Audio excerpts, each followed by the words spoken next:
외부로 나타나지 않은 숨은 뜻이 있다면 그것은 아마 대만 수복을 의미하는 것일 거다. TSMC는 이제 격이 달라졌다. 네. 그래서 하나의 민간 기업으로서 경영할 수 있는 수준을 좀 벗어났다.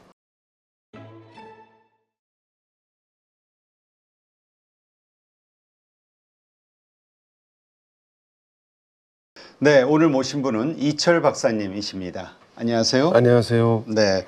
이번에 또 TSMC와 트럼프 이펙트 대격변 책도 번역을 하셨네요. 네, 그렇습니다. 이게 좀 번역하시는 분들 그 실력이 너무 부러운데 더군다나 이 주제가 상당히 지금 우리가 반도체 관련해서 또 미중 관련해서 상당히 깊은 그 호기심을 가질 수밖에 없는 상황에서의 그 내용인 것 같아요. 이건 좀 잠시 후에 여쭤보도록 하고요. 지금 일단 시진핑이 러시아 전승절에 한다 이러한 뉴스가 지금 크게 나오고 있는데 이것을 가지고 군사동맹 선언을 하나 뭐 여러 가지 해석들이 있는 것 같습니다. 어떻게 보세요? 군사동맹까지 얘기하는 건 조금 많이 나간 이야기 같습니다. 원래 이 중국과 러시아 간에 피차 2차 대전 종전될 때 행사 전승절을 양 나라에서 다 하고 그때마다 서로 그 방문을 했거든요. 그래서 이루어지던 것이 금년에도 이루어졌을 뿐이고 다만 최근의 지정학적 관계 때문에 중국과 러시아의 관계에 대한 그런 그 관심이 집중이 되면서 그런 여러 가지 그 추측이 나오는 것 같습니다. 네, 그렇군요. 그렇다면 뭐 큰 의미는 없고 그냥 친선을 위한 이렇게 봐야 될까요? 아니, 요즘 미국의 이 관세 정책에 뭔가 대항하기 위한 뭐 동남아부터 시작해가지고 계속 지금 이웃 나라들을 방문하고 있잖아요. 그러면서 미국에게 우리 힘합쳐서 대항해야 된다 이런 어떤 그 의도가 섞여 있는데 이거 연장선으로 봐야 됩니까? 금년에 그렇게 관심이 집중된 이유는 사실은 미국이 트럼프 대통령이 중국에게 지속적으로 러시아의 그 우크라이나 전쟁에 대한 지원을 하지 말라는 압박이 있었기 때문에 그래서 금년에도 그 전승절에 참석을 하겠는가 이런 말이 나왔던 거고요. 그리고 이번에 그 시진핑 주석이 모스크바 체류 기간이 조금 깁니다. 그래서 푸틴과의 교환해야 될 의견이 상당히 많은 걸로 예상할 수 있고 따라서 미국에 대한 그 공동 대응 방안 이런 것들을 의논할 거라고 충분히 우리가 생각할 수 있을 것 같습니다. 네. 그 시진핑 주석은 3선 했고요. 연임을 했고 푸틴도 이제 5선 직후잖아요. 네. 그 아주 장기 집권한 사람들끼리 이제 만나는데 뭐 정치적인 어떤 메시지 혹은 결과 같은 게 예상이 되는 게 있을까요? 아마 그 외부로 발표되는 것은 별로 없을 겁니다. 그 주된 내용이 발표할 수 없는 것이 될 거고요. 그 미국에 어떻게 대항하고 우크라이나, 유럽에 어떻게 대항할 것인가, 그리고 어쩌면 대만 문제에 대해서 어떻게 대응할 것인가 이런 것들이 될 것이고요. 외부로 표현될 때는 이제 중국과 러시아 간의 에너지 협력 뭐 이런 정도가 발표될 걸로 그렇게 예상합니다. 네, 그렇군요. 근데 지금 말씀하신 대로 대만과 관련해서는 뭐 이미 공언을 해놓은 상황이잖아요. 통일을 언제까지 하겠다. 그래서 뭔가 뭐 대만 침공이 있는 거 아니냐 뭐 여러 가지 분석들이 있는데 이 대만 반대로 이 침략을 받은 대만과 우크라이나가 뭔가 이 동병상련의 입장에서 뭔가 또 이러한 상황들에 맞춰서 나오지 않겠냐 이런 시각도 있던데 어떻게 보세요? 네, 지금 우크라이나나 대만이나 미국에게 매달리지 않으면 안 되는 상황이고요. 그래서 뭐 우크라이나와 대만이 힘이 남아서 서로 뭘 지원한다든가 연대한다든가 이럴 가능성은 좀 적고요. 미국의 뜻에 거슬리지 않고 미국의 뜻에 맞추기 위한 그런 노력들이 있을 걸로 생각을 합니다. 네, 그렇군요. 그렇다면 지금 중국과 러시아가 100년 변국이라는 단어를 사용을 했는데 어떻습니까? 이것이 가진 의미랄까요? 네, 참 그 생경한 단어죠. 이 100년 변국이란 말은 시진핑 주석이 몇 년 전부터 이제 쓰기 시작했는데요. 이게 이상한 거는 100년 변국이라는 단어를 시진핑 주석 이하 중국 공산당 사람들이 많이 쓰는데 백년 대국의 구체적인 내용을 설명한 적이 없어요. 네. 그러나 중국 내에 있는 SNS 상에 고위직 중국 공산당 간부가 설명한 것에 따르면 많은 사람들이 이것을 피상적으로 100년에 한 번 있을 것 같은 세계 정세의 변화 이렇게 해석을 하는데 또 사실은 그거 이상의 깊숙한 국가 전략적인 의미가 있다. 그래요? 이렇게 얘기를 했고요. 그리고 이 백년 변국이라는 말이 또 어떤 때 그 수면 위에 올라왔냐면 지난번 시진핑 주석이 모스크바를 방문했을 때 그때 돌아오는 길에 비행장에서 그 푸틴 대통령이 그 환송을 합니다.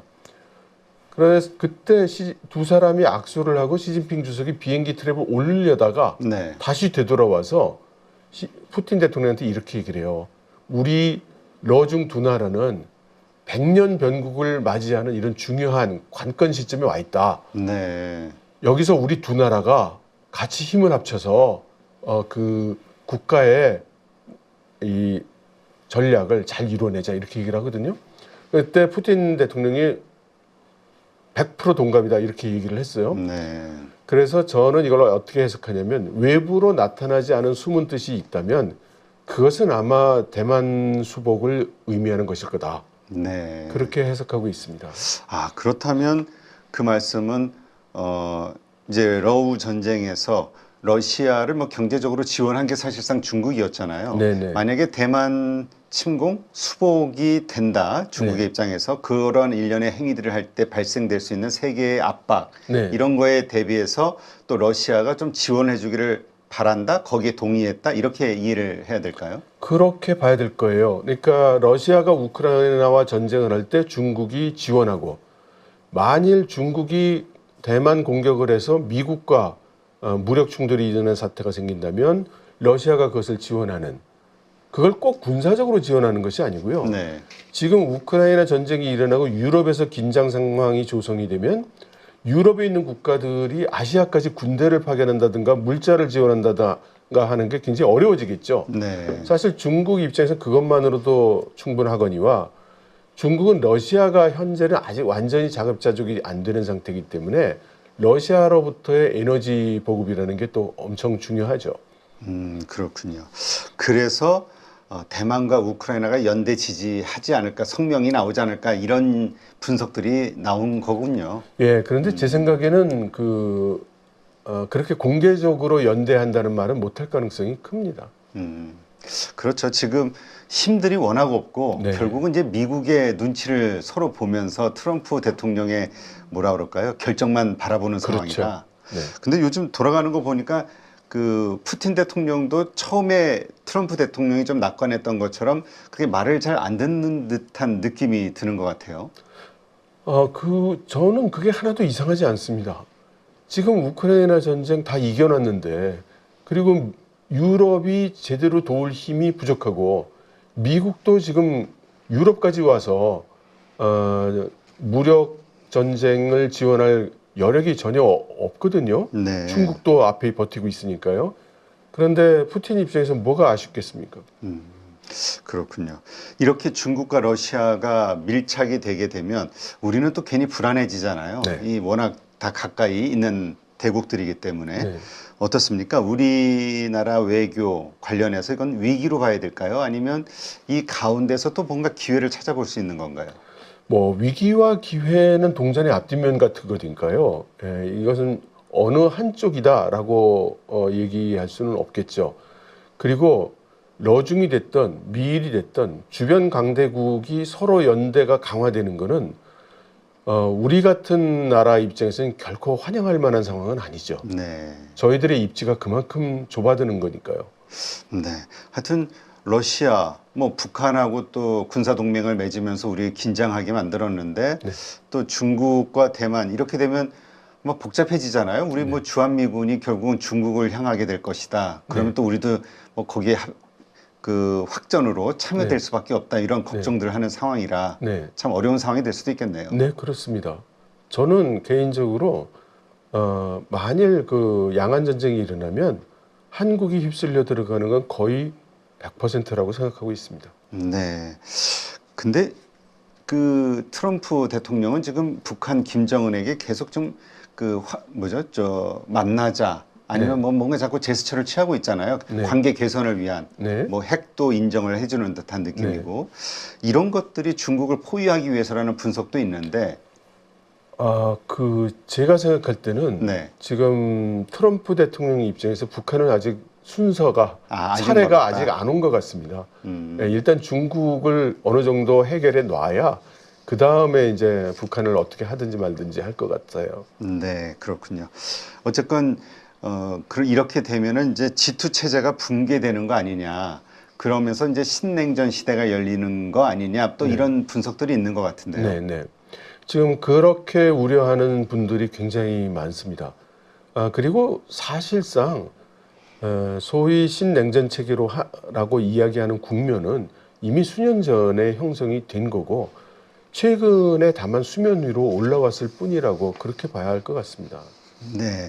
근데 어떻게 봐야 될까요? 우리가 냉전하면은 이제 예전 과거 미소 네. 그 냉전 시대를 떠올려 보면은 미국 이 자유민주주의 쪽은 거의 적대국이었잖아요. 네, 네. 네. 근데 지금은 또 그런 사상 이념적으로 그런 것 같지는 않고요. 네, 네. 경제적으로 이미 많은 관련들이 있는데 네, 네. 이 새로운 신냉전 체제 하에서 어떤 일들이 벌어질까? 특히 네. 뭐 반도체 산업, 네. 뭐 자동차 산업 여러 가지 걸쳐 있는 것들이 많잖아요. 네, 네. 그 말씀하신 대로 과거 냉전 시대에는 이 두 진영 간의 공급망의 결합도가 굉장히 얕았죠. 네. 근데 지금은 그 결합도가 굉장히 깊고 그래서 지금 트럼프 대통령이 중국에 대해서 이게 높은 관세를 해도 쉽게 그 공급망 전환이 안 되는 거지 않습니까? 네. 그러니 지금 양상은 매우 달라지는 것이고 더군다나 미국이 이렇게 고관세로 자신의 미국 시장을 글로벌 시장에서 분리하는 듯한 그런 영향이 올 수 있는 정책을 취하니까 아마 세계 각국은 중국 진영을 배척하는 일은 아마 보기 어려울 것 같습니다. 네, 그렇군요. 근데 이렇게 되다 보면 이번에 번역하신 그 TSMC와 네. 트럼프 이펙트 네. 뭐 이 책에서 말하는 어떤 대격변 네.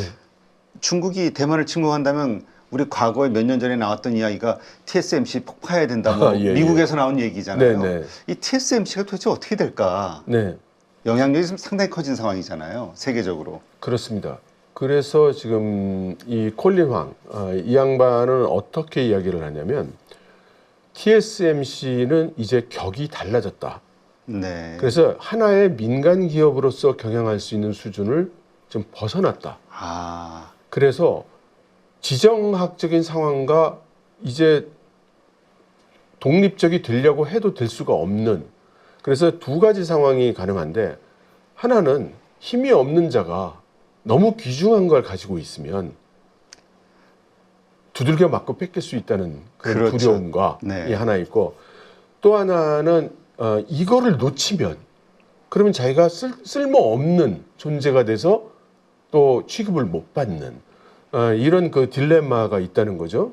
그래서 TSMC의 최고 경영진들이 지금 그 중국어로는 이제 그 우리의 회장 또는 이사회 의장 네. 이런 직무를 동사장이라고 하는데 TSMC가 동사장을 두 사람을 뒀다고 합니다. 아, 그래요? 예, 그래서 한 사람은 이 지정학적인 여기에 전념하고 한 이쪽. 사람은 경영에 운영에 전념하고. 그러니까 이 지역을 나눈다는 게 아니라 네, 네, 그 이 위기, 그렇죠. 미중 관계에서의 이 위기에 예. 빠진 TSMC 대만의 문제 이런 네. 것들과 관련된 것만 집중해서 네, 업무를 본다. 네.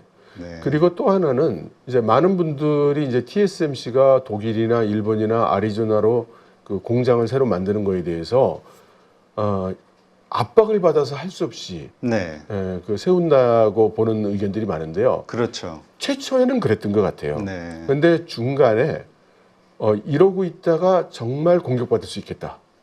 왜냐하면 TSMC가 지금 그 N+1 전략이라고 해서 네. 대만 정부가 법으로 정했어요. TSMC의 최첨단 기술은 대만 섬을 벗어날 수 없다. 그러니까 해외에서 세우는 공장은 거기부터 한두 세대 처진 그런 생산 라인까지만 세울 수 있다. 이렇게 법으로 정했어요. 이건 약간 대만이 TSMC를 인질화하는 느낌인데요. 그러니까 자기 그 예. 강점 아니면 네. 자기의 어떤 그 내세울 수 있는 무기가 네. 못 빠져나가게. 그렇죠. 그런데 이제 TSMC나 이 콜린 황에 의하면 대만의 산업계 인사들의 인식이 바뀌었다는 겁니다. 네. 왜냐하면 TSMC의 최첨단 공정을 이용하는 고객들이 거의 다 그 미국의 첨단 기술 기업들이고 네. 또 미국의 군부가 있습니다. 첨단 무기에 들어가는 반도체를 TSMC가 거기서 생산하는데 이렇게 집중이 돼 있으면 오히려 중국에 타겟이 된다는 거예요. 네.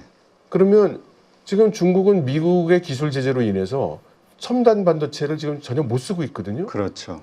그러면 대만에 있는 TSMC 공장이 파괴될 경우에 중국은 손해보는 게 없는 거예요. 네. 그런데 오히려 TSMC의 제품을 사용해야 되는 미국 같은 나라가 더 피해를 본다는 거죠. 그래서 위험 분산 차원에서라도 공장이 바깥으로 나가야 된다. 네. 이렇게 생각하는 것이고, 그래서 TSMC가 1,000억 달러 뭐 미국에 투자한다. 뭐 이런 게 단순히 그 트럼프의 압박에 의해서만 그렇게 하는 것은 아니다. 그렇게 이야기하고 있습니다. 네. 근데 어떻습니까? 미국 입장에서는 그렇게 1,000억 달러 엄청난 돈을 투자할 경우에 최첨단이 좀 오기를 바랄 텐데 네. 대만에서 일단 법으로 그렇게 규제해 놨다면 네. 갈 수는 없는 거잖아요. 그런데 이제 트럼프 입장에서는 이미 그 대만은 소나기에 들어온 하긴 그런 것까지요. 무기라든가 예. 그러니까 처음에 TSMC가 그 해외 공장을 세울 때에는 그야말로 레거시 칩 공장을 세우려고 했습니다. 원래 네. 계획이. 그래서 일본에 세우려던 구마모토에 세우는 공장도 원래는 35나미 정도의 레거시 칩 수준의 공장 생산 라인을 한다고 했는데 지금 그게 이제 5나미로 변했고요. 네. 지금 그 아리조나 공장도 지금 3나미, 뭐 5나미 이렇게 그 내리고 있고 앞으로 그렇게 더 내려가겠다는 거니까 트럼프 대통령 입장에서는 지금 그거를 굳이 다 옮겨와 이렇게 압박할 필요는 없죠. 지금 있는 것부터 하나씩 처리해도 그것도 되니까요. 최첨단이니까. 예. 네. 알겠습니다. 근데 이렇게 됐을 때 만약에 실제 그런 상황이 벌어진다고 했을 때는 우리나라도 상당히 제한급 위기가 올 수 있을 것 같다는 생각이 드는데요. 공급망 이슈 때문에. 저희 같은 경우에는 사실 TSMC의 제품을 이용하는 거는 그렇게 많지는 않죠.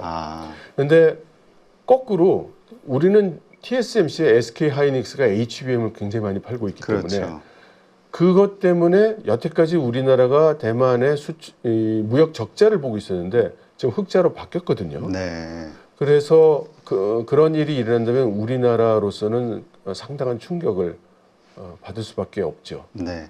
근데 이 대만 침공 이 이슈가 불거졌을 때 몇 년 전서부터 우리가 기대했던 것이 그러한 상황을 우려한 글로벌 그 기업들이 뭐 빅테크 기업들이나 이런 기업들이 삼성전자에게도 좀 물량을 나눠주지 않을까 생각했었는데 좀 실망스러운 결과가 나왔죠.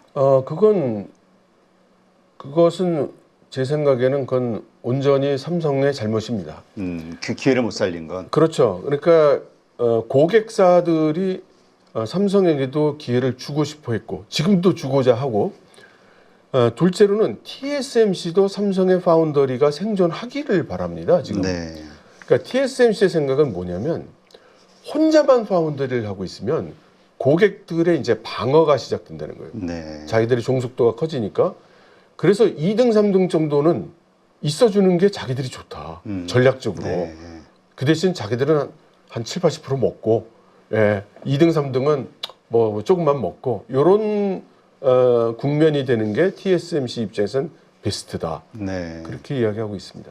알겠습니다. 하여튼 이 TSMC라는 이슈 전혀 생뚱맞게 우리하고도 상당히 큰 어떤 그 미래 안보와 관련해서도 그렇고 공급망 이슈와 관련해서도 그렇고 이슈가 될 수밖에 없는 사안으로 봐야 되겠네요. 네. 네. 지금 트럼프의 관세 정책 이것이 이제 전 세계적으로 많은 논란을 좀 불러일으키고 있는데 이건 너무 좀 불공정하지 않냐, 너무 횡포 아니냐 이런 시각들이 좀 많습니다. 네. 그 가운데서 일어나는 이제 미중 간의 관세 전쟁은 더 치열하고요. 뭐 145%뭐 그 이하 뭐 50%뭐 이런 얘기가 나오고 있으니까 그럼에도 불구하고 이게 과연 성공할 수 있겠냐. 왜냐하면 공급망이 일단 중국에 전부 몰려 있는 상황에서 갑작스럽게 밸류체인 변경이 될 수 있을까? 결국 이것은 인플레이션으로 넘어가는 거 아니야? 이런 의견들이 많잖아요. 네네. 트럼프의 관세 정책 어떻게 보십니까? 저는 그 트럼프가 이 고관세를 들고 나왔을 때 전 세계가 놀랐고 저 역시 놀랐고요. 근데 제가 존중하고 존경하는 그 학자분들의 의견이 거의 지금은 일치하는 것 같습니다. 트럼프의 고관세는 전통적인 그 관세를 통한 무역의 조정 기능이 아니고 정말로 관세를 통해서 돈을 얻고자 한다. 네. 그래서 두 가지 쌍둥이 적자를 해소하려고 하는 모양이다가 되는 것 같습니다. 그래서 한편으로는 미국의 무역 적자 이걸 해소하고 한편으로는 정부의 재정 적자를 해소하고 그래서 무역 적자를 해소하는 방법으로서 이 고관세를 압박하고 있다. 그렇게 보는 것 같습니다. 아, 근데 지금 상황이 그렇게 트럼프 대통령에게 유리하게 돌아가는 것 같지는 않아요. 네. 지금 다른 나라들에 대해서도 90일 유예를 줬던 것이 이제 그 금융시장의 어떤 그 어려움, 네. 네, 뭐 국채의 폭락 네, 이런저런 네. 것들 이슈 때문에 그랬고 중국도 항복을 좀 쉽게 안 하는 것 같아요. 그러니까 협상 자체를 뭐 이제 와서야 뭐 한 해 만에 이런 얘기가 나올 정도로 계속 버텼잖아요. 그러면서 이제 트럼프 대통령의 말의 힘이 점점 줄어드는 느낌이 생겼는데 네. 중국이 이와 관련해서 오랫동안 준비한 느낌이 든다. 네. 이런 시각도 있습니다. 네, 중국이 오랫동안 준비해온 것이 사실로 알고 있고요. 아, 네. 특히 그 일기 트럼프 행정부에서 중국 입장에서 이제 급습을 당한 꼴이었는데 이 중국이란 나라가 신속한 대응 이런 걸 잘 못합니다. 아, 그래요? 그 대신 중국 스타일은 큰 전략을 세우고 저벅저벅 걸어와서 벽돌을 하나씩 하나씩 쌓아서 그렇게 이루는. 그래서 이제 중화권에서는 그거를 이제 거상만보라고 표현하거든요. 아, 그래요? 큰 코끼리는 천천히 걷는다. 그래서 그 지난번 트럼프 행정부한테 당한 다음에 중국 공산당 내부에서 이런 경우가 한 번만 온다는 법이 없잖아요. 네. 그래서 그때 이제 이런 미국의 제재에 대한 대응 전략을 정했고 그 대응 전략의 가장 중요한 건 미국이 제재를 가해올 때 버틸 수 있는 체제를 만드는 겁니다. 네. 그래서 그걸 위한 노력을 계속해 왔고요. 그러니까 중국 공산당 입장에서 볼 땐 지금 트럼프 대통령이 하는 많은 행동들이 예상했던 바이고 네. 그래서 준비됐던 태세를 지금 견제하고 있는 거죠. 네, 그렇군요. 그래서 이구환신인가요? 그 네. 내수 소비책, 그다음에 뭐 여러 가지 경기 부양책 네. 이런 것들을 했던 거 아니냐라는 시각도 있습니다만 그것이 크게 네. 또 효과를 못 내고 있다라는 부정적인 시각도 있거든요. 그래서 예. 중국이 내부 사정은 정말 안 좋은데 얼마까지 더 버틸 수 있을까 이런 시각도 있고요. 그러니까 그 중국의 내수 확대라는 건요. 좀 비유로 말씀을 드리면 학생들한테 공부하라 소리하고 똑같아요. 네. 그러니까 중국 공산당 자체 그 분석에서도 2008년, 2009년도에 리만 브라더스 사태 있을 때부터 그게 지적이 됐고 그래서 그게 여러 가지 정책이 이름을 바꿔 오면서 중국 정부 나름대로는 지금 노력을 해 오고 있었던 것이고요. 네. 그런데 효과를 팍팍 못 보고 있는 거죠. 근데 이제 그 언론이나 이제 산업계에서는 쉽게 뭐 내수 진작을 해야지 뭐 이렇게 손가락질하면서 중국 입장에서는 안 하고 있는 게 아니거든요. 네. 그러니까 이게 지금 대입 준비를 하고 있는 수험생인데 그 부모님이 맨날 저녁 와가지고 너 공부해야지 뭐 이러는 거하고 똑같아요. 네. 그런데 지금 그러면 중국이 내수 진작을 안 해왔냐? 사실은 상당히 해왔습니다. 네. 상당히 해와서 일단 대외 경제 의존도도 많이 내려갔고 대외 경제 중에서 미국 의존도도 많이 내려갔고 특히 전략 물자 공급망에 대한 의존을 완전히 지금 탈피를 해서 인민들이 경제적으로 고생은 하겠지만 미국이 조인다고 해서 우리가 목줄이 잡히지는 않는다. 네. 이런 상태라고 말씀드릴 수 있겠어요. 네, 그렇군요. 미국에서는 중국의 성장, 기술의 진보 이거를 억누르기 위해서 여러 가지 규제를 많이 하고 있잖아요. 네. 근데 일각에서는 그 규제가 오히려 중국의 어떤 그 진보를 더 키워주고 있다, 네. 성장을. 네. 그런 시각들이 있더라고요. 그러면서 반도체에서의 요새 나오는 결과물들, 네. 화웨이의 어떤 결과물들 네. 이런 것들을 언급하던데요. 저는 그 필연적으로 이런 결과가 올 걸로 보고 그 중국의 과학기술 태세에 대해서 틈 나는 대로 주변 분들이나 방송을 통해서 말씀드렸는데 대부분의 반응은 뭐 이런 중국 공산당의 앞잡이 뭐 이런 반응들이 제일 많았어요. 우리가 좀 폄하하는 건 있죠. 예, 예. 중국에 대해. 그런데 아까 말씀드렸듯이 중국 공산당이 어떤 일을 추진하는 방식은 뭐 어떤 사건이 생기면 그러니까 요렇게 당장 요렇게 이게 아니에요. 아까 말씀드렸듯이 몇 년에 걸쳐서 큰 나라고 많은 것들을 움직여야 되기 때문에 종합적인 전략을 세워서 하나씩 가는 거거든요. 네. 바이든 행정부에서 기술 제재가 공격적이 되면서 중국 내부에서는 이거를 그들이 하는 말로 목조르기라고 불렀거든요. 네. 그러니까 중국이 핵심적으로 필요로 하는 기술을 그 급소를 누른다라고 해서 목조르기 기술이라고 했는데 이 목조르는 기술을 풀기 위한 노력을 중국이 그야말로 지금 수년간에 걸쳐서 전면적으로 전국적으로 그래서 그걸 심지어 표현도 그렇게 써요. 거국 체제로. 네. 그래서 기술 개발 자립을 전략핵과 동일한 정책 우선순위를 주고 그 정책 우선순위를 뜬다는 그만큼 돈을 쓰는 겁니다. 네. 그리고 이 정실 운동도 많이 했어요. 그래서 중국의 수많은 우리와는 달리 수많은 대학생들이 그 이공계를 가거든요. 네. 그래서 내가 기술 개발에 참여를 해가지고 국가와 민족과 당을 위해서 기여하겠노라고 그렇게들 하고 그야말로 할 수 있는 모든 노력을 했죠. 네. 그러니까 이런 어떤 성과들이 나오기 시작한 거는 필연적인 겁니다. 그러나 중국에서 떠드는 것만큼 그렇게 놀라운 정도까지 갔느냐? 이건 퀘스천 마크고. 확인이 안 되니까. 네. 그렇다고 해서 그러면 우리 사회에서 일반적으로 생각하는 그런 수준의 중국이 머물러 있냐? 그거보다는 훨씬 높은 수준에 와 있다. 그래서 종합적으로 그 평가를 한다면 이미 중국은 과학기술 수준이 미국 턱 밑에 와 있고 네. 우리나라는 벌써 제쳤고 일본이나 독일이나 이런 유럽 선진국들도 제친 상태다. 네. 이제 앞으로는 성과가 훨씬 더 많이 이제 발표가 될 것이고 그것이 이제 산업으로 연계가 되면서 우리 기업들한테는 너무너무 어려운 상황으로 닥쳐올 거라고 봅니다. 네. 뭐 이번에 화웨이에서 만든 뭐 H100에 능가하는 뭐 네. 칩을 개발했다 이런 뉴스도 놀랐지만 네. 뭐 DDR4, DDR5 네. 뭐 이런저런 것들 때문에 삼성전자나 SK 하이닉스 네. 이것도 앞으로 정말 긴장해야 되는 거 아니냐 이런 얘기들이 나왔었잖아요. 네네.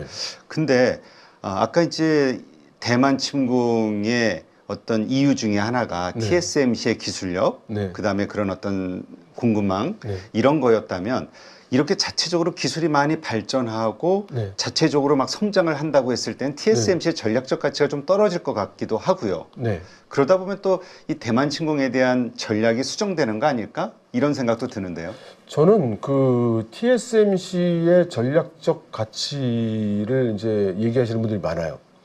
근데 그분들의 생각은 제가 추측컨대는 예를 들어 한국에서 삼성 망하면 큰일 나. 네.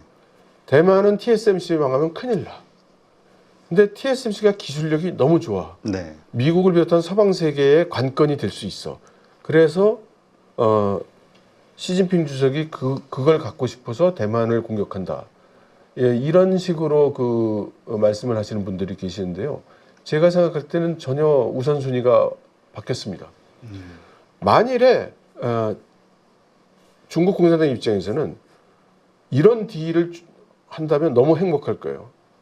트럼프 대통령한테 TSMC 가져가시고 대만은 놔줄라고 뭐 이렇게 해서 트럼프 대통령이 오케이 그러면 뭐 당장 그렇게 할 거예요.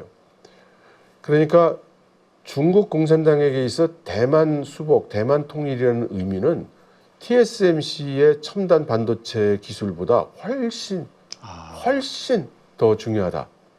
우선순위가 바뀌었다 이렇게 생각합니다. 그러면 그냥 그 대만이라는 그 영토 자체가 예. 중국에게는 중요하다 이렇게 그러니까 봐야 되는 건가요? 그게 영토만은 아니죠. 그것은 영토만이 아니라 조국 통일의 완성이기도 하고 또한 그 100년 전에 중국 공산당이 만들어지면서 만든 100년 목표의 달성이기도 하면서 5,000년 중국 역사상 최초로 세계 속의 패자가 되면서 또 역사상 가장 큰 판도를 손에 넣는 그런 위대한 지도자가 되는 거죠. 아, 시진핑 입장에서는 그렇죠. 그래서 만일에 이제 그 100년, 200년 후에 역사책을 보면 중국의 가장 위대한 지도자 그러면 우리나라의 한국의 가장 위대한 역사상 가장 위대한 지도자 그럼 뭐 떠오르는 사람이 몇 분 계시지만 누구에게나 통일돼서 한 사람은 아닐 거예요. 그렇죠. 그런데 만약 이 대만 통일이 이루어지면 중국의 역사는 누가 물어도 중국 역사상 5,000년 역사상 가장 위대한 지도자는 시진핑이 될 겁니다. 아, 그러니까 이건 시진핑 주석의 어떤 개인적 야망 이것도 들어갔다 봐야 되겠네요. 그렇습니다. 국가 전략이면서 중국 공산당의 목표이면서 동시에 시진핑 주석에게는 그야말로 역사에 남는 지도자가 되는 기회 네. 다 겹치겠죠. 사실 우리가 그 대만의 그 반도체 밸류체인 특히 네. 그 TSMC를 중심으로 한 그 시스템 혹은 그 파운드리 쪽의 이 기술력, 네. 그 밸류체에 있는 그 기술력들에 네. 대해서 되게 언급을 많이 하잖아요. 네. 이것이 그러니까 TSMC만 중요한 게 아니라 그 나머지도 상당히 중요한 그 자산이 될 수도 있겠군요.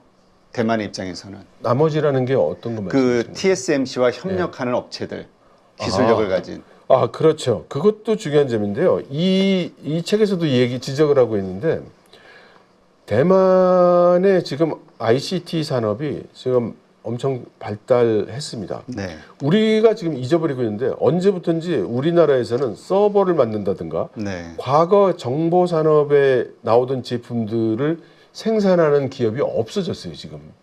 그게 다 지금 대만 가 있습니다. 그래서 대만은 지금 그 국가 GDP의 65%를 ICT 산업이 하고 있고요. 네. 그리고 글로벌로 봤을 때 이 정보 산업의 서비스 분야는 미국이 다 장악하고 있고 네. 그 하드웨어 분야는 지금 대만이 장악하고 있습니다. 그래서 이 대만에는 TSMC 외에도 비견할 수 있는 기술력을 가진 기업들이 많이 있고요. 근데 우리가 모르는 거죠. 네. 우리가 인지를 잘 못하고 있는 겁니다. 그래서 이 콜리황 같은 사람은 우리 대만은 중소기업 위주고 그 중간재 위주로 비즈니스를 하기 때문에 사람들이 대만 기업의 브랜드를 잘 모른다. 아, 그렇죠. 부품으로 납품하니까. 네, 그렇죠. 그러니까 우리는 브랜드 없는 산업을 하기 때문에 다 이 항상 이 빈약한 마진에 어렵게 일을 하는데 그러다 보니까 대만 사람들이 모두 좀 위축이 돼 있다. 하지만 진실은 그렇지 않다.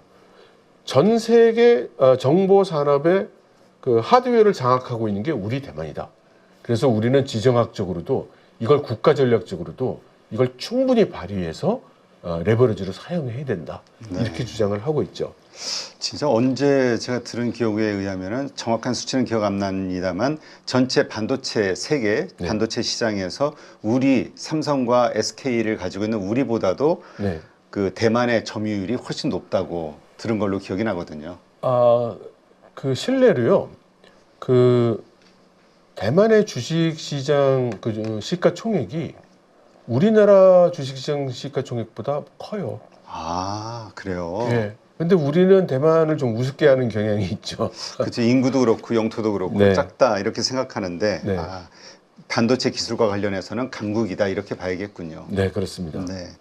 근데 이제 이 양안 전쟁이 네. 만약에 실제로 벌어진다고 했을 때 가장 또 우려하는 것 중에 하나가 중국이 그런 상황이 되면 북한을 이용을 해서 네. 활용을 해서 우리가 그 참전 혹은 개입이 안 되도록 또 미군이 주한미군이 못 움직이도록 뭔가 도발을 또 하지 않겠냐 이런 시각들이 있잖아요. 여러 네, 시나리오 네. 중에. 네.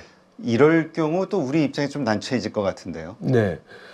우리 입장은 뭐 난처한 정도가 아니라 국가 위기 상황이라고 이제 봐야 되겠죠.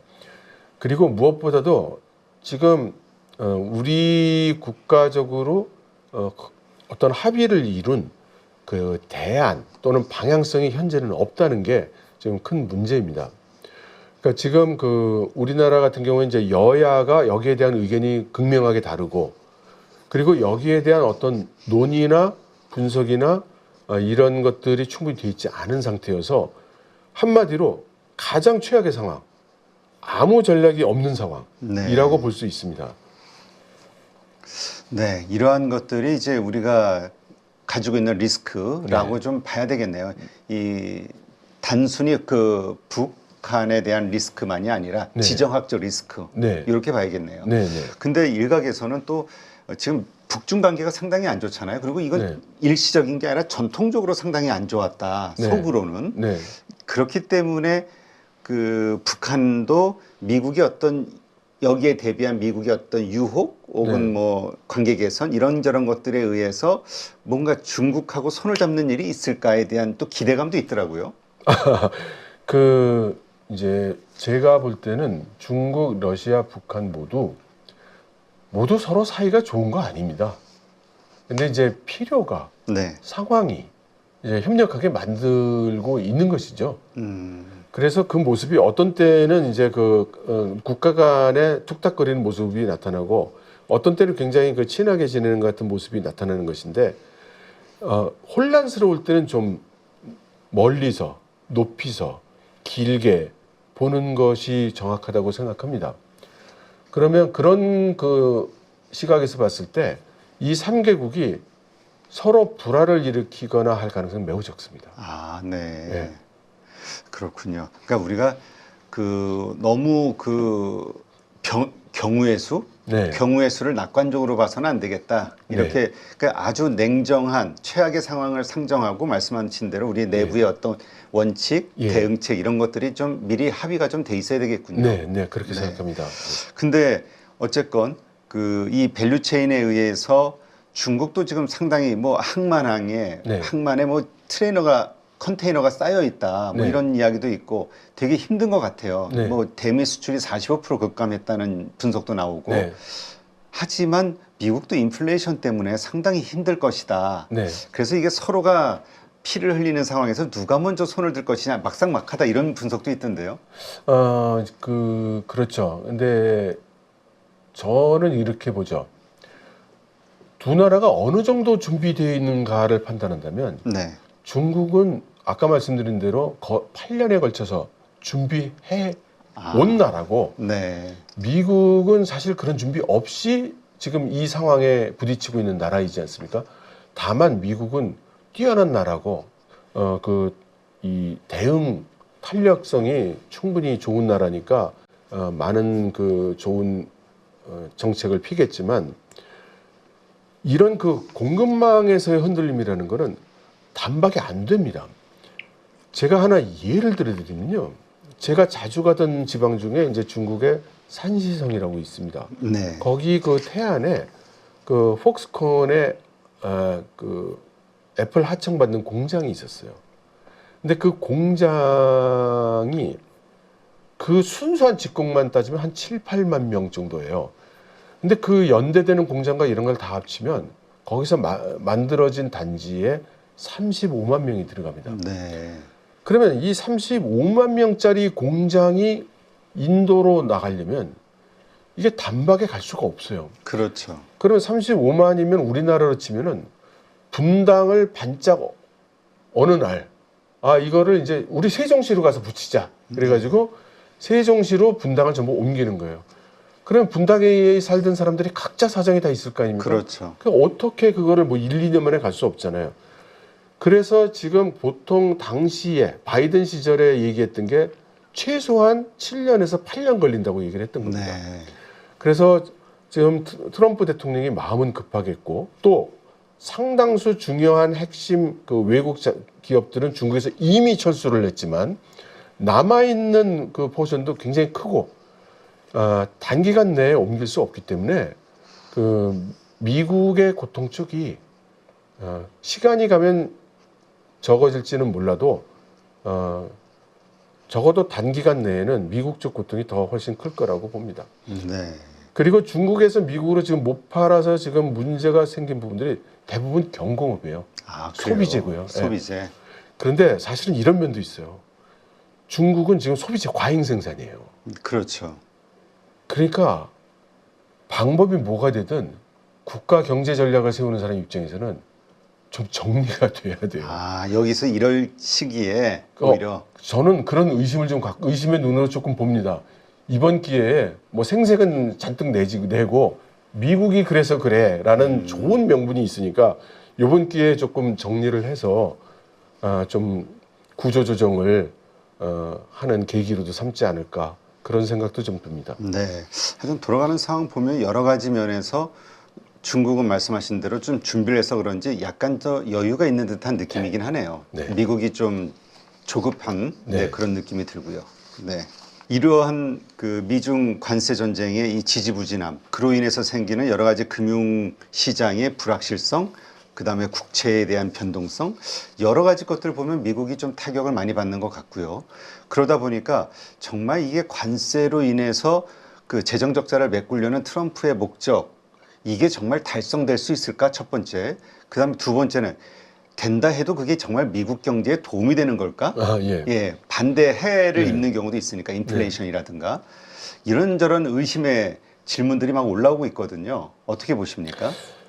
지금 관세가 정말로 좀 표현은 그렇습니다만 한몫 잡는 그런 수입이 될 수 있느냐에 대해서 여러 가지 그 의구심이 있는데요. 실제로 전문가들이 분석하고 전문기관들이 분석하는 결과는 트럼프 대통령이 이야기하는 것처럼 그런 엄청난 규모는 아니지만 적어도 적게 보는 기관에서는 한 1,500억 달러 이상을 보는 것 같고요. 네. 좀 많이 보는 기관에서는 거의 5천억 달러도 넘는 수준을 보는 것 같습니다. 그래서 거기에서 이제 트럼프 대통령이 얘기하고 있는 뭐 소득세 감면 같은 거를 다 제하고 나면 그렇게까지는 안 되겠습니다만 그것은 무슨 뜻이냐면은 무시할 수 없는 수준의 관세가 되는 것만큼은 틀림이 없다. 네. 그렇게 얘기할 수 있고 그러면 그 관세가 그렇게 됐을 때 데미지를 그럼 미국 소비자들이 받아야 될 텐데 그건 어떻게 할 거냐? 그것에 대해서는 임금 상승과 물가 상승이 거의 비슷한 수준으로 올라올 거라는 그런 분석들이 좀 많은 것 같습니다. 네. 지금 뭐 EU에서도 만에 하나 그 불합리한 어떤 관세 정책으로 인해서 그 피해를 입는다면 자신들도 그에 대응하는 상응하는 금액만큼 또 보복 관세를 할 것이다 공언을 네. 하고 있잖아요. 네네. 이런 것들이 미국 경제에 계속해서 데미지를 준다면 예. 과연 이 플러스 마이너스 도대체 답이 계산이 어떻게 되는 걸까? 미국이란 국가 전체로 볼 때 그것은 큰 의문이죠. 네. 그러나 이제 트럼프 대통령의 정책상으로 볼 땐 그 정책에 굉장히 부합한다고 생각합니다. 아, 트럼프 대통령이 원하는 데이터는 나온다. 그러니까 트럼프 대통령은 이렇게 얘기를 하잖아요. 네. 우리는 월스트리트가 아니라 메인 스트리트를 위해서 일한다. 네. 라고 얘기하듯이 글로벌 기업들이나 이 금융 회사들에 대해서는 좀 반감을 가지고 있고 제조, 중소기업, 그다음에 도메스틱 사업자들을 중시하잖아요. 네. 근데 지금 국제적으로 나가서 활약을 하고 있는 미국 회사는 거의 다 서비스 회사 아닙니까? 구글이며 뭐 그렇죠. 마이크로소프트며. 그래서 EU에서 지금 미국에 대해서 보복 조치를 한다는 게 대부분 그런 테크 기업들을 대상으로 한 거거든요. 아, 그 시장에 진출한. 네. 그럼 뭐 저 구글 니들 뭐 엄청나게 벌면서 돈은 뭐 어디 텍스 헤븐에 가서 해결하고 있으니까 뭐 니들 벌금 얼마, 독과점 얼마 뭐 이런 거잖아요. 그럼 트럼프 대통령 입장에서 그걸 과연 아파하겠느냐 이거죠. 그걸. 네. 그렇군요. 그러니까 지금 시점에서는 트럼프 대통령은 정말 일자리가 중요하고 예. 말씀하신 그런 서비스 기업보다는 금융보다는 일자리가 많이 나오는 제조업에 대한 수치 예. 요게 더 중요하다. 여기 한 가지 좀 말씀드리고 싶은 게 있는데요. 대만 기업들이 중국에서 지금 많이 그 빠져나왔거든요. 네. 그래서 대만으로 가지고 들어온 돈이 우리나라 돈으로 한 340조 정도 된다고 그래요. 엄청나네요. 근데 대만으로 안 가져온 돈은 얼마가 될지 몰라요. 네. 잡히지도 않고요. 그런 상태죠. 그러면 미국이 지금 뭐 무역 적자를 본다고 하는데 그러면 이 거대 테크 자이언트들이 글로벌에서 벌고 있는 돈이 지금 제대로 계산이 돼서 미국의 그 무역 수지에 반영이 되고 있을까요? 네. 이것도 사실은 상당히 퀘스천 마크입니다. 그래서 이거를 만일에 이렇게 밀어내게 되면은 테크 기업들도 지금까지의 관행과는 다른 그런 분절된 공급망에서 분절된 지정학적 상황에서의 대안을 내야 할지도 모르겠습니다. 네. 근데 이 TSMC 지난번 이제 미국 공장 네. 완공하고 네. 그 실적 돌린 결과를 발표한 거 보니까 네. 적자가 나왔잖아요. 네네. 그러면서 애플이 중국에서 철수해도 미국이 아니라 인도로 들어가는 이 사례를 들면서 네. 과연 제조업 경쟁력이 미국 내에서 하는 게 있겠느냐 여기에 대한 질문들이 막 떠오르는 것 같아요. 트럼프가 고관세를 매겨준다면 되죠. 관세 정책이 계속 지속적으로 된다면. 네. 그래서 지금의 일련의 그 제조업 부흥을 위한 그 여러 가지 정책들은 다 맞물려서 네. 트럼프의 계획대로 돌아가고 있다 이렇게 봐야 될까요? 그러니까 트럼프 계획대로 다 돌아가는 건 아니겠지만 트럼프의 정책 의지대로 지금 정책을 내고 있고 그에 대응되는 효과는 나타나고 있는 건 사실이라는 거죠. 근데 그게 트럼프가 얘기하는 것처럼 미국 국가에 막 도움이 되고 미국 국민들한테 직접적인 도움이 되고 그런 거냐? 이거가 이제 판단이 어려운 거죠. 그렇다면 그 리쇼어링을 통한 제조업 부활, 네. 트럼프 대통령의 꿈, 네. 이것이 결과적으로 3년 후, 4년 후에는 성공해 있을 거라고 보시나요? 저는 그렇게 생각이 안 되는 게요. 미국이 지금 그 전체 인구 중에 농업 인구 비율이 1%밖에 안 됩니다. 그리고 제조 2차 산업 비율이 10%밖에 안 돼요. 네. 그러면 제조 부흥을 하고 일자리를 많이 만들겠다 그러면 지금 90%를 차지하는 서비스 산업에 있는 사람들이 일자리를 이렇게 만들어줘야 되는데 그러면 지금 미국에서의 제조 생산성이 네. 노동 생산성이 과연 중국이나 인도에서 만드는 것만큼 나올 수 있느냐.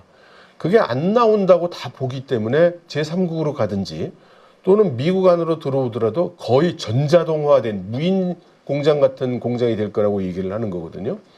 그래서 그건 좀 의문이 크죠. 네. 이번에 워렌 버핏도 그 연례 이 행사에서 네. 그런 말을 했다고 하더라고요. 뉴스를 보니까 서로가 잘하는 걸 하면 되는데 네. 그게 이제 경제에 도움이 된다. 뭐 네. 이런 그래서 이제 간접적으로 비판을 했다는 관세 정책에 대해서. 근데 트럼프는 제조업을 강화시키고 하는데 중국은 반대로 금융업을 강화시키고 싶어하고 금융업을 성장시켜 한다라는 분석도 있더라고요. 그것은 조금 해석의 여지가 있는 것 같습니다. 그래요? 중국이 지금 그 미국이 노래를 불러오던 금융시장을 개방하고 있는 것은 사실입니다. 네. 그것을 이제 이번 공급망 전쟁에서의 큰 전략 수단으로 쓰고 있는 것도 사실이고요. 그러나 중국 공산당의 정책상으로는 금융 산업의 육성을 하려고 하지 않습니다. 네. 그러니까 유물론을 가지고 있는 사회주의 체계에서는 금융이라는 거는 실체 경제, 무언가 실물을 만드는 거에 대한 자금 서비스를 하는 것이지 네. 그 자체에서 일어나는 부가가치는 사실 인정 안 하는 거거든요. 그래서 이거를 중국이 금융 산업을 융성하려고 한다고 보면 조금 오해지 않느냐 이렇게 생각하고, 다만 서비스 산업으로의 전환, 네. 그 중에서도 소위 생산형 서비스 산업으로의 전환은 지금 큰 정책으로 추진하고 있는 것이 사실입니다. 네. 이 중국의 금융시장 개방을 서방에서 미국이 이제 계속 강조하고 압박해 왔던 것은 사실 그 금융 위기, 우리 네. 소위 양털깎기라는 말 네. 많이 있었잖아요. 네, 네. IMF 때 우리가 네. 그 선진국에게 네. 많은 자산을 헐값에 예. 빼앗겼던, 네. 매도했던 것처럼 네. 그러한 상황을 통해서 네. 지난 수십 년간 이어져온 무역 적자, 예. 그거를 단박에 예. 중국에서 회수할 것이다라는 분석들도 예전에 좀 있었던 걸로 기억이 나는데 네. 지금 어떻습니까? 그 중국이 과연 금융위기, 네. 왜냐하면 기업 부채가 상당히 네. 심각하다는 이야기들이 몇 년 전부터 계속 경고가 나왔었잖아요. 네. 네. 어떤 상황으로 봐야 될까요? 가능성. 근데 그 중국 경제의 특징 중에 하나가 국내 경제와 그 외부 경제를 격리시켜 놓은 체제라는 거고요. 부채나 그래서 그 중국 내 금융 자산에 외국 자본이 차지하는 비중이 5%가 안 됩니다. 네. 그러니까 무슨 말이냐면 망하든 흥하든 돈을 벌든 돈을 잃든 중국 자본이라는 뜻이고요. 우리가 일본에 대해서 일본의 그 국채 위기 이런 거 얘기할 때 일본의 채무는 국채는 대부분 채권자가 일본 국민이기 때문에 금융위기는 일어나지 않는다 그렇게 얘기하잖아요. 네. 똑같은 논리를 중국에 적용한다면 중국의 모든 부채는 외국인 부채는 5%도 안 돼요. 아, 그래요? 예, 아니 그거는 의도적으로 그렇게 컨트롤 해온 거예요. 네. 그래서 중국에서 금융위기가 네. 일어날 가능성은 특히나 희박하다. 금융위기가 이렇게 보는 일어날 거군요. 가능성은 있습니다. 그런데 생각해 보시면 중국 같은 경우에는 수년 전부터, 그러니까 그 팬데믹 나기 전부터 금융위기가 일어날 가능성을 열심히 주장을 하면서 그 대책을 세워서 진행해 오고 있었거든요. 그래서 그 금융위기의 정도, 컨트롤력, 그러니까 중국 정부의 통제력을 가지고 지금 그 잘 막아내고 있다고 그렇게 봐야 되겠죠. 네, 그렇군요. 자, 책을 보니까 반도체와 대만의 미래를 네. 언급하면서 네. 24년부터 30년까지의 네. 반도체 전망을 네. 써놨더라고요. 네, 네. 이게 어떻게 전망이 나와 있습니까? 지금 그 대만에서는 반도체 분야에 대해서 자신들이 이제 완전히 장악한 것으로 이해를 하고 있고, 아, 그래요? 그다음 이것이 이제 시장은 계속 급성장할 걸로 그렇게 이해하고 있습니다. 그래서 금년도에 TSMC의 그 영업 예측도 아주 낙관적인 예측을 내놨거든요. 근데 TSMC라는 회사가 굉장히 보수적이에요. 네. 그렇게 보수적인 회사가 낙관적인 전망을 내놨다는 것은 손안에 쥐고 있는 오더가 또는 곧 오더가 올 걸로 되어 있는 그런 것들이 이제 상당히 있다는 뜻으로 해석이 됩니다. 그래서 대만의 반도체는 단기적으로든 중장기적으로든 낙관을 할 수 있다.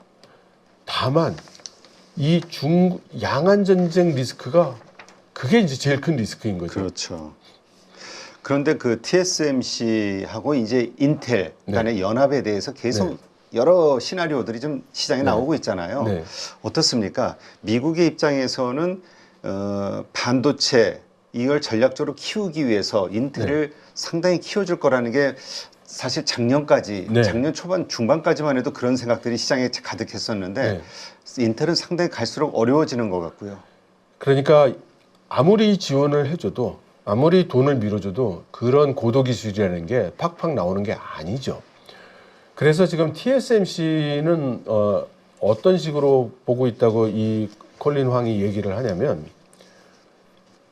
미국 내 미국 회사를 하나 키워줘야 되겠다. 아까 말씀드린 그 지정학적인 판단과 우리가 유일한 그 파운더리 공급업자가 되면 이제 미국의 테크 자이언트들이 네. 야 이건 리스크가 너무 커 우리끼리 따로 좀 개발을 해볼까 이러면서 이제 그 이 견제할 거라는 거죠. 네. 그래서 자기들의 큰 전략으로 봐도 미국 회사 하나가 좀 똑똑한 놈이 나와서 야, 점유율 한 20%까지 네가 좀 먹어주라.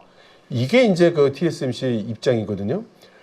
그래서 TSMC는 인텔이 됐던 뭐 어디가 됐던 미국 회사 어디를 반도체 기술을 키워주는데 긍정적이에요. 네. 그런데 또 트럼프가 뭐라고 얘기를 하고 있냐면 그 지배주주가 대만 회사면 그건 미국 회사 아니지. 또 이렇게 얘기를 해서 아 그러면 내 돈만 가지고 들어가서 되는 게 아니니까. 그러니까 이제 여기저기 모아가지고 엔비디아도 뭐 이렇게 해서 우리 다 모여가지고 엔비디아, AMD, 뭐 TSMC 같이 뿜빠에 해가지고 시쳇말로 그렇게 해서 요 회사 하나 밀어주자. 기술은 내가 밀어주고 지금 이런 얘기들도 하고 있는 거죠. 네, 그렇군요. 아, 요즘 뭐 나오는 뉴스 보니까 TSMC 2나노 반도체 수율이 네. 3나노를 추월했다. 네. 그러니까 뭐 최첨단 선단 공정이 지금 네. 아주 기술이 뛰어나다라는 네. 게 이제 증명이 되고 있고 네. 계속해서 이 일이 몰릴 수밖에 없는데 네. 삼성전자 네. 이제 인텔은 좀 격차가 벌어진다고 하지만 네. 오히려 TSMC하고는 많이 벌어졌죠. 네. 한 불과 몇 년 전까지만 해도 이 삼성전자의 야망이 좀 컸었는데 TSMC는 지금 전혀 경쟁자로 보는 것 같지가 않은데요. 제가 그 금년 초부터 이제 지금 대만에 대한 책을 준비하고 있어서 그 취재 여행을 지금 한 달에 한 번 정도 가고 있습니다. 아, 네. 근데 TSMC 이야기 듣기가 너무너무 힘들고요. 그런데 한 가지 느끼는 거는 그 대만에 있는 그 반도체 쪽 종사자는 대만 사람이든 네. 한국 사람이든 다 삼성이 경쟁 대상이 안 된 지가 벌써 몇 년인데 한국의 미디어는 항상 삼성이 대단한 걸로 이야기를 하더라 네. 라고 이야기를 하더군요. 아, 그렇군요. 하긴 뭐 시장 점유율만 놓고 보더라도 완전히 상대가 안 되죠. 근데 TSMC가 이렇게 지금 80%가 넘어가는 걸로 제가 알고 있는데 네, 첨단 공룡 그렇죠. 네, 네. 예. 뭐 전체적인 시장이 계속해서 또 그렇게 올라갈 수밖에 없죠. 네. 경쟁.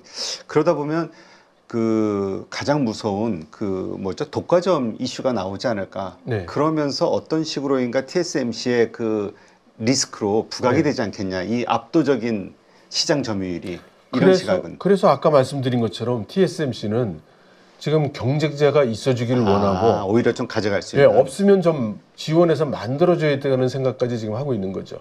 네, 그런 측면에서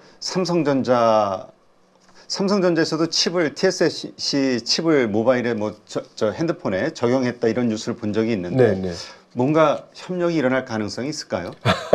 그러니까 지금 경쟁을 하고 있는 분야가 파운더리니까 지금 그런 거는 이제 협력이지만 사실 지금 우리가 얘기하고 있는 맥락하고는 좀 다르죠. 그러면 삼성의 파운더리와 TSMC의 파운더리 간의 이야기가 돼야 되는데 그러면 삼성이 TSMC를 충분히 인정하고 자기 입지를 인정해야 그게 가능할 텐데 삼성이 그럴 리는 없을 것 같아요. 삼성전자는 TSMC의 어떤 그 독보적인 기술력이라든가 이런 걸 인정을 안 한다 이렇게 보시는 건가요? 그 지위를? 그렇게 봐야 되겠죠. 그러니까 지금 모바일 부문에서 TSMC 쪽에서 만든 칩을 사가게 된 것도 삼성 내부에서는 상당한 갈등이 있었다고 들었거든요. 당연한 네. 일이겠지만. 그리고 지금 한 가지 좀 말씀드리고 싶은 게 대만의 그 반도체 분야, 네. 또 그 IT 분야, 그리고 대만 전체 사회에서 한국에 대한 반감이 엄청나게 세요. 대만에서요? 네. 어떤 이유가 어떤 겁니까? 그 이유는 그야말로 한마디로 다 할 수 없는데 가장 그 문제가 되는 건 대만 사람들이 그렇게 생각을 하게 될 때까지는 상당한 기간이 흘렀던 것이고 거기에 대해서 우리는 전혀 인지를 못해서 이런 인지 격차가 크게 발생한 것이 좀 문제예요. 저는 어떤 느낌까지 받냐면 우리가 일본의 젊은 청년들이 한국에 오면 네. 이 사람들 왜 이렇게 일본에 반감을 갖지? 뭐 이런 거하고 똑같은 상황이 한국과 대만 사이에서도 지금 나오고 있다. 네. 예. 예전에 그 저희가 대만 수교 단교하면서 중국하고 수교할 때 네. 그때 봤던 뉴스가 기억나는데 진짜 그 막 혈맹이라고 생각했는데 하면서 막 태극기 불태우고 거리에서 막 그 분노하던 그 장면들이 떠오르네요. 예, 왜냐하면 그 단교하기 전날까지 그 단교 안 한다고 했었거든요, 우리나라가. 네. 그리고서는 이제 그 퇴근 시간 될 때 전화해가지고 우린 수교하고 너희하고 단교하니까 내일 방 빼라 뭐 이렇게 됐죠. 예, 조금 심했어요. 네. 예. 하여튼 뭐 네. 원인 없는 결과가 없죠. 예, 예. 하여튼 그러나 어쨌든 전략적으로 중요한 파트너들이죠. 중국하고 또 우리가 중국에 대해서 100% 신뢰할 수 없는 국가라고 많은 분들이 보기 때문에 하여튼 여러 가지로 좀 관계국들과의 여러 가지 면에서의 그 교류 아니면은 그 관계 개선 이런 게 좀 필요하긴 하겠네요. 네, 그리고 대만 같은 경우는 우리나라가 지금 같은 지정학적 상황에서는 충분히 그 전략적인 어떤 그 바둑들로 고려할 수 있다고 생각합니다. 네, 알겠습니다. 하여튼 어느 순간부터 TSMC라는 강력한 글로벌 최강의 글로벌 기업 하나가 탁 대만 소속으로 튀어오르면서 대만에 대한 생각도 여러 가지로 다시 하게 되는 이게 기업의 그 정말 뛰어난 기업 하나가 그 나라의 이미지나 관계와 관련해서 얼마나 큰 영향을 미치는지 깨닫는 게 전 이 TSMC인 것 같아요. 네, 그런 것 같습니다. 네, TSMC와 트럼프 이펙트 대격변 예고 번역하신 이철 박사님 모시고 말씀 나눴습니다. 오늘 좋은 인사이트 고맙습니다. 감사합니다. 6월 대선을 앞두고 있는 상황에서 상법 개정이라든지 지금 해결이 되어가는 단계잖아요. 금리 인하 시기에 수출하는 나라이기 때문에 굉장히 좋은 흐름이 만들어질 수 있다. 증시가 좋아졌을 때 잘 벌고 더 많이 버는 사람들은 결국은 자신만의 기준과 원칙, 포인트를 잡아서 매수 매도의 타이밍을 잡는 훈련을 계속 반복을 해보는 거죠. 8주 동안 무려 24번이나 되는 라이브를 통해서 트렌드에 맞게끔 대응을 하실 수 있도록 이 부분이 핵심이라고 보시면 될 것 같습니다.